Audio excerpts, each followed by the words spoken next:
বাথরুমের ভেতর ওযু করলে কি নামাজ হবে? বাথরুমের ভেতরে ওযু করলে নামাজ হবে কিনা, টয়লেটের ভেতরে ওযু করলে নামাজ হবে কিনা? উত্তর হলো নামাজ হয়ে যাবে, কিন্তু টয়লেটের ভেতরে ওযু করা উচিত না। কেন উচিত না? কারণ টয়লেটের ভেতরে ওযু করলে সেখানে ওযুর শুরুতে বিসমিল্লাহ বলতে হয়।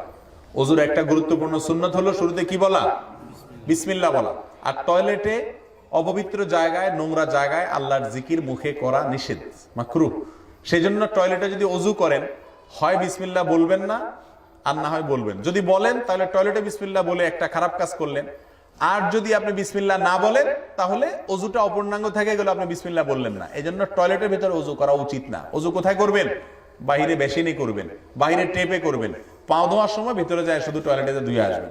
আর যদি বাহিরে বেসিন টেপ না থাকে তাহলে বাহির থেকে বাথরুমের বাহিরে আইসা বিসমিল্লাহ বলে ঢুকে, বাইরে থেকে বিসমিল্লাহ বলে ঢুকবেন, ঢুকে এরপর ওযু করে ফেলবেন। তাহলে ওযু ভিতরে হয়ে গেল, বিসমিল্লাহটা বাইরে হয়ে গেল, দোনোটাই হয়ে গেল।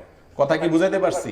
সেটা যদি না হয় তাহলে সেক্ষেত্রে হয় বিসমিল্লাহ ছাড়তে হবে, আর না হলে বাথরুমে আল্লাহর নাম মুখে নিয়ে আল্লাহর নাম এর আদবের সাথে আদবের খেলাফ করতে হবে, দুইটার একটা করতে হবে। এই জন্য বাথরুমে ওযু যদি কেউ করেও ফেলে নামাজ হয়ে যাবে, কিন্তু এরকম করা উচিত না।